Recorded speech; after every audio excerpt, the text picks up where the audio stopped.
ನಮಗೀಗ ಆರೋಪಿಗಳ ವಿವರ ಬೇಕಲ್ಲ. ಈ ವಿವರ ಬಹಳ ಬಹಳ ಇಂಟ್ರೆಸ್ಟಿಂಗ್ ಅಂತ ಕಾಣುತ್ತೆ ನಮಗೆ ಈ ಒಂದು ವಿವರ. ಆ ವಿವರ ಹಾಗಾದರೆ ಏನು ನೋಡಿ. ಈ ಆರೋಪಿಗಳು 6 ಜನದ ಬಗ್ಗೆ ನಾವು ಜೋರಾಗಿ ಮಾತಾಡ್ತಾ ಇದ್ದೀವಪ್ಪ. ನಮಗೆ ಸಿಕ್ಕಿರುವ ಲಭ್ಯವಿರುವ ವಿವರಗಳ ಪ್ರಕಾರ ಚೆಕ್ ಮಾಡ್ಕೊಂಡು ಬಂದಾಗ ಯಾರು ಏನು ಎತ್ತ ಕತೆ ಅಂತ ನೋಡಿದ್ರೆ ನೋಡಿ, ಆರೋಪಿಗಳು ನೀಲಂ ಕೌರ್. ಮೊದಲಿಗೆ ನೀಲಂ ಕೌರ್ 42 ವರ್ಷ ಈ ಹೆಣ್ಣುಮಗಳಿಗೆ, ಹರಿಯಾಣ ಮೂಲ. ನೀಲಂ ಕೌರ್ ಎಲ್ಲಿಯವರಪ್ಪ ಅಂತ ಹೇಳಿದ್ರೆ ಹರಿಯಾಣ ಮೂಲದ ಹುಡುಗಿ, ಹೆಣ್ಣುಮಗಳು. ಹರಿಯಾಣ ಮೂಲ, ಜಿಂದ್ ಜಿಲ್ಲೆಯ ಘಾಸೋ ಖುರ್ದ್ ಗ್ರಾಮದ ನಿವಾಸಿ. ಘಾಸೋ ಖುರ್ದ್ ಗ್ರಾಮ ಅಂತ ಹರಿಯಾಣ ಇವರ ಆರಿಜಿನ್ನು, ಮೂಲ ಅಲ್ಲೇನೆ. ಜಿಂದ್ ಜಿಲ್ಲೆಯ ಘಾಸೋ ಖುರ್ದ್ ಅನ್ನೋ ಒಂದು ಗ್ರಾಮದ ನಿವಾಸಿ. ವೃತ್ತಿಯಲ್ಲಿ ಏನು ಮಾಡ್ತಾರಪ್ಪ ಈ ಹೆಣ್ಣುಮಗಳು ಅಂದರೆ ಖಾಸಗಿಯಾಗಿ ಒಂದು ಶಿಕ್ಷಕಿ, ಸಿವಿಲ್ ಸರ್ವಿಸ್ ಕೂಡ ವ್ಯಾಸಂಗ ಮಾಡಿರ್ತಕ್ಕಂಥ ಹೆಣ್ಣುಮಗಳು. ಸಿವಿಲ್ ಸರ್ವಿಸ್ ಎಕ್ಸಾಮ್ಗೂ ಸಂಬಂಧಪಟ್ಟಂತೆ ಪ್ರಿಪೇರ್ ಆಗಿದ್ದಂಥ ಹುಡುಗಿ. ಆದರೆ ರಾಜಕೀಯದಲ್ಲಿ ಬಹಳ ಆಸಕ್ತಿ ಇದ್ದಂಥ ಹೆಣ್ಣುಮಗಳು ಯಾರು? ನೀಲಂ ಕೌರ್. ಸಾಲದಕ್ಕೆ ರೈತ ಚಳುವಳಿಗಳಲ್ಲಿಯೂ ಕೂಡ ಇದೇ ನೀಲಂ ಕೌರ್ ಪಾತ್ರ ಇತ್ತು. ಅನೇಕ ರೈತ ಚಳುವಳಿಗಳಲ್ಲಿ, ಹೋರಾಟಗಳಲ್ಲಿ, ಪ್ರತಿಭಟನೆಗಳಲ್ಲಿ ನೀಲಂ ಕೌರ್ಗೆ ಭಾಗವಹಿಸಿದ್ದಂತಹ ಇತಿಹಾಸ ಇತ್ತು. ವಿಷಯ ಏನು ಅಂದರೆ, ಏನೋ ಖಾಸಗಿ ಶಿಕ್ಷಕಿಯ ಕೆಲಸ ಮಾಡ್ತಾ ಇದ್ದೀನಿ, ನನಗೆ ಸಿವಿಲ್ ಸರ್ವಿಸು ಇಂಟ್ರೆಸ್ಟ್ ಇದೆ, ನನಗೆ ಬೇರೆ ಏನೋ ದೊಡ್ಡ ಉದ್ಯೋಗ ಮಾಡಬೇಕು ಅಂತ ಆಸೆ ಇದೆ ಅಂತ ಚೆಕ್ ಮಾಡಿಕೊಂಡಾಗ ಆ ಉದ್ಯೋಗದಿಂದ ವಂಚಿತ ಹೆಣ್ಣುಮಗಳು. ನನಗೆ ಉದ್ಯೋಗ ಸಿಕ್ಕಲಿಲ್ಲ, ನನ್ನ ವಿದ್ಯಾರ್ಹತೆಗೆ ತಕ್ಕಂಥ ಉದ್ಯೋಗ ನನಗೆ ಸಿಗ್ತಾ ಇಲ್ಲ, ಖಾಸಗಿಯಾಗೆಲ್ಲೋ ಶಿಕ್ಷಕಿ ಕೆಲಸ ಮಾಡ್ತಾ ಇದ್ದೀನಿ, ಇದರಿಂದ ದೊಡ್ಡ ಮಟ್ಟದ ನನಗೇನು ಆಗ್ತಾ ಇಲ್ಲ. ಜೊತೆಗೆ ಏನು ಮಾಡ್ತಾರಪ್ಪ ನೀಲಂ ತಂದೆ ಏನು ಮಾಡ್ತಾರೆ ಅಂತ ಹೇಳಿದ್ರೆ, ನೀಲಂ ತಂದೆ ಮಿಠಾಯಿ ವ್ಯಾಪಾರ ಮಾಡ್ತಾರೆ. ಸ್ವೀಟ್ಸ್ ಇದೆಯಲ್ಲ, ಸ್ವೀಟ್ಸ್ ಮಿಠಾಯಿ, ಇದನ್ನು ವ್ಯಾಪಾರ ಮಾಡ್ತಾರೆ ನೀಲಂ ಅವ್ರ ತಂದೆ. ಅಣ್ಣ ಏನು ಮಾಡ್ತಾನೆ ಅಂದರೆ ಹಾಲು ಮಾರ್ತಾನಂತೆ ಅಣ್ಣ. ತಂದೆ ಮಿಠಾಯಿ ವ್ಯಾಪಾರಿ, ಅಣ್ಣ ಹಾಲಿನ ವ್ಯಾಪಾರಿ. ಇನ್ನು ಸಾಗರ್ ಶರ್ಮಾ ನೆಕ್ಸ್ಟು. ಈಗ ನೀಲಂ ಕೌರ್ ಆದ್ಮೇಲೆ ನಮ್ಮ ನೆಕ್ಸ್ಟು ಸಾಗರ್ ಶರ್ಮಾ. ಬ್ಯಾಕ್ಗ್ರೌಂಡ್ ನೋಡ್ತಾ ಬಂದರೆ ಇಂಟ್ರೆಸ್ಟಿಂಗ್ ಫ್ಯಾಕ್ಟ್ಸ್ಗಳಲ್ಲಿ ಆಚೆ ಬರ್ತವೆ. ಸಾಗರ್ ಶರ್ಮಾ ಕತೆ 27 ವರ್ಷ ಇವನಿಗೆ, ಈ ಹುಡುಗನಿಗೆ. ಯಾರಿಗೆ? ಈ ಸಾಗರ್ ಶರ್ಮಾ ನೋಡಿ, ಇಲ್ಲಿದ್ದಾನಲ್ಲ, ನನ್ನ ಹಿಡ್ಕೊಂಡ್ರಲ್ಲ ಇವನು ಆಚೆ ಇದ್ದಾನೇನೆ. ಆಚೆ ಇದ್ದದ್ದು ಇವನು 27 ವರ್ಷದ ಹುಡುಗ. ಇವನು ಉತ್ತರ ಪ್ರದೇಶ ಲಖನೌನ ಮೂಲ. ಇವೊಂದು ಆಲಂಬಾಗ್ನ ರಾಮನಗರ. ಉತ್ತರ ಪ್ರದೇಶದ ಲಖನೌನ ಆಲಂಬಾಗ್ನ ರಾಮನಗರದಲ್ಲಿ ಬಾಡಿಗೆ ಮನೆಯಲ್ಲಿ ಉಳ್ಕೊಂಡಿದ್ದಂಥ ಹುಡುಗ ವಾಸ ಮಾಡ್ತಾ ಇದ್ದ. ಪ್ರತಿಭಟನೆಯಲ್ಲಿ ಏನು ಮಾಡ್ತಾನೆ ಇವನು? ಧುಮುಕಿದ್ದ. ಅನೇಕ ಬಾರಿ ಪ್ರತಿಭಟನೆಯಲ್ಲಿ ನಾನು ಹೋಗ್ತಾ ಇದ್ದೀನಿ ಅಂತ ಹೇಳೋದು, ಪ್ರತಿಭಟನೆಗಳಲ್ಲಿ ಭಾಗಿಯಾಗೋ ಕೆಲಸವನ್ನು ಇವನು ಮಾಡ್ತಾ ಇದ್ದ. ಯಾರು? ಸಾಗರ್ ಅಂತ. 2 ತಿಂಗಳ ಹಿಂದೆ ಇವನೇನು ಮಾಡ್ತಾನೆ, ಬೆಂಗಳೂರಿಗೆ ಬಂದಿದ್ದ ಇವನು ಅಂತ. ಬರೀ 2 ಮಂತ್ಸ್ ಬ್ಯಾಕ್, ಅಂದರೆ ಅಕ್ಟೋಬರ್ ವೇಳೆಗೆ ಇರಬೇಕು. ಆಯಿತು, ಅಕ್ಟೋಬರ್ ಟೈಮಲ್ಲಿ ಇವನೇನು ಮಾಡಿರ್ತಾನೆ, ಬೆಂಗಳೂರಿಗೆ ಬಂದಿರ್ತಾನೆ ಆರೋಪಿ ಸಾಗರ್. 15 ವರ್ಷಗಳಿಂದ ಸಾಗರ್ ಶರ್ಮಾ ಲಖನೌನಲ್ಲೇ ವಾಸ ಮಾಡ್ತಾ ಇದ್ದಾನೆ. ತಂದೆ ರೋಷನ್ ಲಾಲ್ ಏನಪ್ಪ ಮಾಡ್ತಾರೆ ಅಂದರೆ ಬಡಗಿ ಕೆಲಸ ಮಾಡ್ತಾರೆ. ಅವರು ಬಡಗಿ ಕೆಲಸ ಮಾಡ್ತಾರೆ, ಜೊತೆಗೆ ಆಟೋ ಡ್ರೈವರ್ ಅಥವಾ ರಿಕ್ಷಾ ಚಾಲಕರವರು. ಡಿ ಮನೋರಂಜನ್ ಕಥೆ ಇವರಿಬ್ಬರದು ಆಯ್ತಾ. ಇದು ನೀಲಂ ನೋಡಿದ್ವಿ, ನಾವು ಸಾಗರ್ ಶರ್ಮಾ ನೋಡಿದ್ವಿ. ಡಿ ಮನೋರಂಜನ್ 35 ವರ್ಷದ ಹುಡುಗ ಇವನು ಬಹಳ ಬಹಳ ಇಂಟ್ರೆಸ್ಟಿಂಗ್ ಕಥೆಗಳು ಆಚೆ ಬರ್ತಾ ಇದೆ. ಇವೊಂದು ಕರ್ನಾಟಕ ಮೂಲದ ಹುಡುಗ, ಮೈಸೂರಿನ ಹುಡುಗ.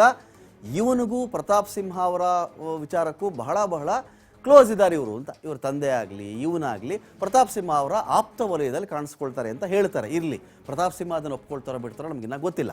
ಇವನೇನು ಮಾಡ್ತಾನೆ, ಮೈಸೂರಿನ ಹುಡುಗ, ಮೈಸೂರಿನ ವಿಜಯನಗರದಲ್ಲಿ ವಾಸ ಮಾಡ್ತಾನೆ. ಯಾರು? ಈ ಮನೋರಂಜನ್ ಅನ್ನೋನು. ಇವನು ಮೂಲ ಸ್ಥಳ ಯಾವುದಪ್ಪ ಅಂದರೆ ಹಾಸನ ಜಿಲ್ಲೆ, ಅರಕಲಗೂಡು ತಾಲೂಕು, ಮಲ್ಲಾಪುರ ಗ್ರಾಮ ಅಂತ.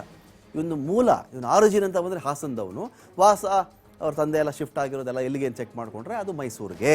ಇವ್ರದ್ದು ಹಾಸನ ಜಿಲ್ಲೆ ಅರಕಲಗೂಡು ತಾಲೂಕಿನವರು, ಇವರು ಮಲ್ಲಾಪುರ ಗ್ರಾಮದವರು ಅಂತ. ಇನ್ನೇನು ಮಾಡ್ತಾನೆ, 2016ರಲ್ಲಿ ಎಂಜಿನಿಯರಿಂಗ್ ಪದವಿಯನ್ನು ಪೂರ್ಣಗೊಳಿಸಿದ್ದಾನೆ ಅಂತ ಒಂದು ಮಾಹಿತಿ ಇದೆ. ಇಲ್ಲ ಅವನು ಕಂಪ್ಲೀಟೇ ಮಾಡಿಲ್ಲ ಅಂತ ಇನ್ನೊಂದು ಮಾಹಿತಿ ಇದೆ. 2 ಮಾಹಿತಿ ಓಡಾಡ್ತಾ ಇದೆ. ಎಂಜಿನಿಯರಿಂಗ್ ಕಂಪ್ಲೀಟ್ ಮಾಡಿಬಿಟ್ಟಂತೆ ಇವನು. ಯಾವಾಗ? 2016ರಲ್ಲಿ, 7 ವರ್ಷಗಳ ಹಿಂದೆ ಕಂಪ್ಲೀಟ್ ಮಾಡೋದಂತ ಒಂದು ಮಾಹಿತಿ ಇದೆ.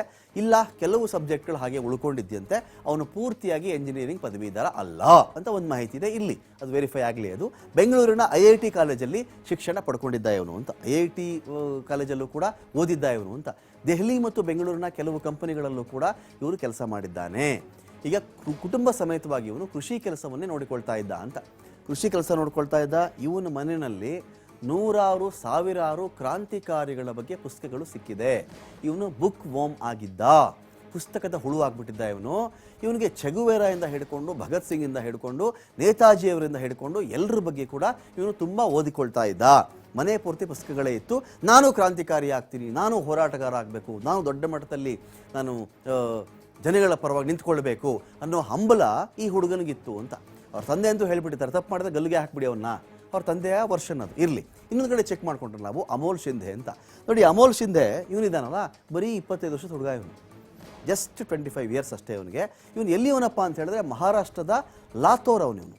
ಲಾತೂರ್ ನೋಡಿ, ಇವನು ಅಮೋಲ್ ಶಿಂಧೆ ಇದ್ದಾನಲ್ಲ, ಇವನು ಎಲ್ಲಿಯವನು ಅಂದರೆ ಮಹಾರಾಷ್ಟ್ರದ ಲಾತೂರ್ ಮೂಲ. ಇವನು ಝರಿ ಅಂತ ಒಂದು ಊರಿದೆ ಅಲ್ಲಿ, ಆ ಊರಿನಲ್ಲಿ ಇವನು ವಾಸ ಮಾಡ್ತಾನೆ. ಯಾರು? ಇವನು. ಪೊಲೀಸ್ ಮತ್ತು ಸೇನಾ ನೇಮಕಾತಿ ಪರೀಕ್ಷೆಗಳಿಗೆ ತಯಾರಿ. ದಿನ ಬೆಳಗ್ಗೆ ಎದ್ದರೆ ಓಡೋದು, ಜಾಗಿಂಗ್ ಮಾಡೋದು, ವರ್ಕೌಟ್ ಮಾಡೋದು, ಎಕ್ಸಸೈಸ್ ಮಾಡೋದು, ಕಸರತ್ತುಗಳನ್ನು ಮಾಡೋದು, ಈ ಥರದ್ದು ಅಂದರೆ ಏನದು ಶಾರ್ಟ್ ಪುಟ್ ಪ್ರಾಕ್ಟೀಸೋ ಅಥವಾ ಲಾಂಗ್ ಜಂಪ್ ಮಾಡೋದು, ಹೈ ಜಂಪ್ ಮಾಡೋದು, ಒಟ್ಟಿನಲ್ಲಿ ಪೊಲೀಸ್ಗೋ ಸೇನೆಗೋ ನಾನು ಸೇರ್ಕೋಬೇಕಪ್ಪ, 800 ಮೀಟ್ರ್ ಓಡ್ತೀನಿ, 1500 ಮೀಟ್ರ್ ಓಡ್ತೀನಿ, ನಾನು 100 ಮೀಟ್ರ್ ಫಾಸ್ಟಾಗಿ ಓಡ್ತೀನಿ, ಈ ಥರದಕ್ಕೆ ತಯಾರಿ ಮಾಡ್ಕೊಳ್ತಾ ಇದ್ದಾರೆ. ಒಟ್ಟಿನ ಒಂದು ಉದ್ಯೋಗ ಬೇಕು ನನಗೆ ಅಂತ. ದಿನಗೂಲಿ ಕಾರ್ಮಿಕನಾಗಿಯೂ ಕೂಡ ಇವನು ಡೈಲಿ ವೇಜ್, ದಿನಗೂಲಿ ಇರುತ್ತಲ್ಲ ಆ ಕೆಲಸವನ್ನು ಆ ಕಾರ್ಮಿಕನಾಗಿಯೂ ಕೂಡ ಈ ಅಮೋಲ್ ಶಿಂಧೆ ಮಾಡಿದ್ದಾನೆ ಅಂತ. ನೋಡಿ, ಇವನು ನಾನು ಹೇಳ್ತಾ ಇದ್ದೆ 25 ವರ್ಷದ ಹುಡುಗ, ದಿನಗೂಲಿನೂ ಹೌದು, ನಾನೊಬ್ಬ ಪೊಲೀಸ್ ಆಗಬೇಕು ಅಂತ ಆಸೆ ಇದ್ದದ್ದು ಹೌದು, ಇವನಿಗೆ ಮಿಲಿಟ್ರಿಗೆ ಸೇರಬೇಕು ಅಂತ ಆಸೆ ಇದ್ದದ್ದು ಹೌದು. ಪೋಷಕರು ಮತ್ತು ಇಬ್ಬರು ಸಹೋದರರು ಕೂಡ ಏನು ಕೆಲಸ ಮಾಡ್ತಾರಪ್ಪ ಅಂದರೆ ಕೂಲಿ ಕೆಲಸ ಮಾಡ್ತಾರೆ. ಈ ಪೋಷಕರು ಅಪ್ಪ ಅಮ್ಮ ಏನು ಮಾಡ್ತಾರಪ್ಪ, ಕೂಲಿ ಕೆಲಸ. ಇವರ ಅಣ್ಣ ತಮ್ಮಂದಿರು ಏನು ಮಾಡ್ತಾರಪ್ಪ, ಅವರು ಕೂಲಿ ಕೆಲಸ. ಅಂದರೆ ಬೇಸಿಕಲಿ ಒಂದು ಕೂಲಿ ಕೆಲಸದ ಫ್ಯಾಮಿಲಿಯಿಂದ ಬಂದಿರೋ ಹುಡುಗ ಇವನು. ಡಿಸೆಂಬರ್ 9 ಸೇನಾ ನೇಮಕಾತಿ ಇದೆ, ನಾನು ದೆಹಲಿಗೆ ಹೋಗ್ತಾ ಇದ್ದೀನಿ ಅಂತ ಹೇಳಿ ದೆಹಲಿಗೆ ಹೋಗಿದ್ದ. ಸೇನಾ ರ್ಯಾಲಿಯಲ್ಲಿ ಭಾಗಿಯಾಗಿದ್ದ, ಪೊಲೀಸ್ ನೇಮಕಾತಿಗೆ ತಯಾರಿ ಕೂಡ ಮಾಡಿಕೊಳ್ತಾ ಇದ್ದ ಈ ಹುಡುಗ. ಇವೊಂದು ಆ ಕಥೆ ಇದೆ. ಆದರೆ ಇವನು ಕೆಲವರು ಹೇಳ್ತಾರೆ ಇನ್ನೇನೋ ಸೀರಿಯಸ್ ಆಗಿ ಇರಲಿಲ್ಲ, ಹಾಗೆ ಹೇಗೆ ಅಂತ ಹೇಳ್ತಾರೆ. ಅದು ಬಿಡಿ, ಹೆಚ್ಚಿನ ವಿಚಾರಣೆ ನಡೀಲಿ, ಗೊತ್ತಾಗುತ್ತೆ. ವಿಕ್ಕಿ ಶರ್ಮಾ ಅಂತ ಇನ್ನೊಬ್ಬ ವಿಕ್ಕಿ ಶರ್ಮಾ ಅಂತ ಇದ್ದಾನಲ್ಲ, ಇವನು ವಿಕ್ಕಿ ಶರ್ಮಂದು ಕತೆ ಕೂಡ ಇಂಟ್ರೆಸ್ಟಿಂಗ್ ಆಗಿದೆ.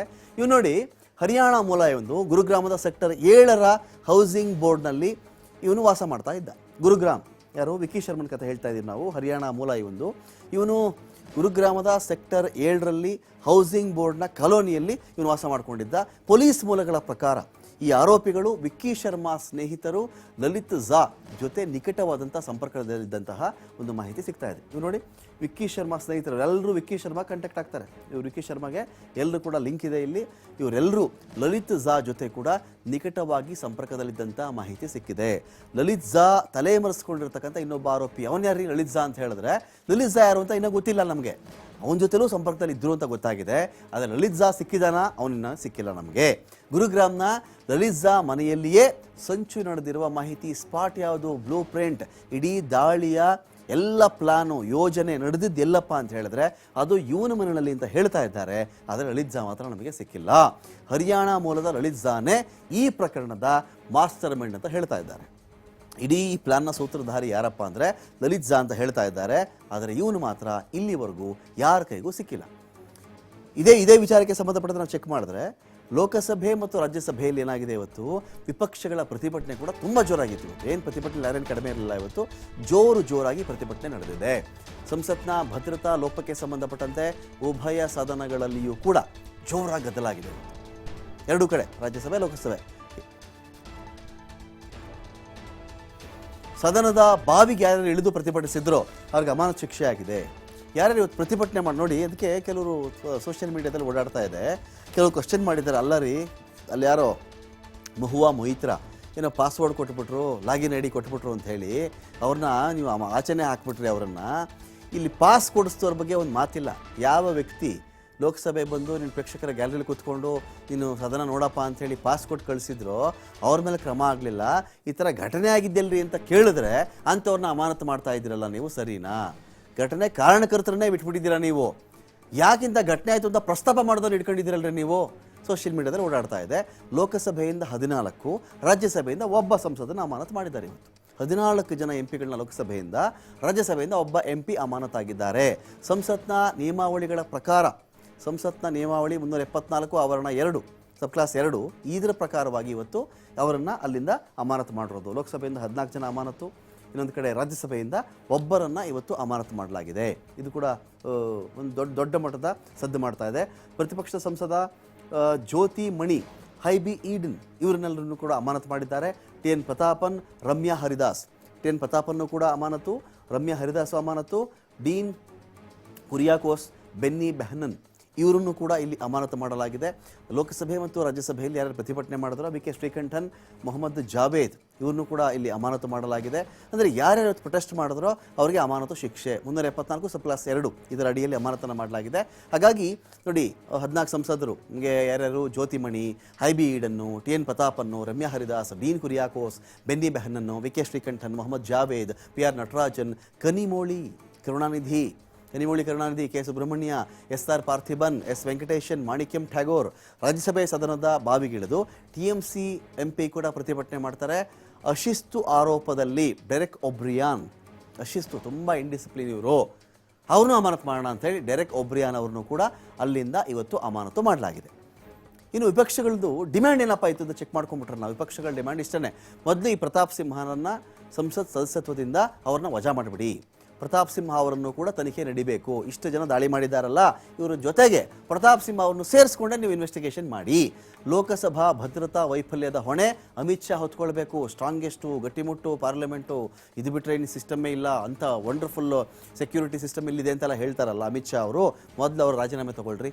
ಲೋಕಸಭಾ ಭದ್ರತಾ ವೈಫಲ್ಯಕ್ಕೆ ಸಂಬಂಧಪಟ್ಟಂತೆ ಗೃಹ ಸಚಿವರು ಮೊದಲು ನಮಗೆ ಸ್ಟೇಟ್ಮೆಂಟ್ ಕೊಡಲಿ. ಅಲ್ರಿ ಪ್ರಧಾನಿಯವರು ಮಾತಾಡ್ತಾ ಇಲ್ಲ, ಗೃಹ ಸಚಿವರು ಮಾತಾಡ್ತಾ ಇಲ್ಲ. ಯಾಕ್ರಿ ಮಾತಾಡ್ತಾ ಇಲ್ಲ?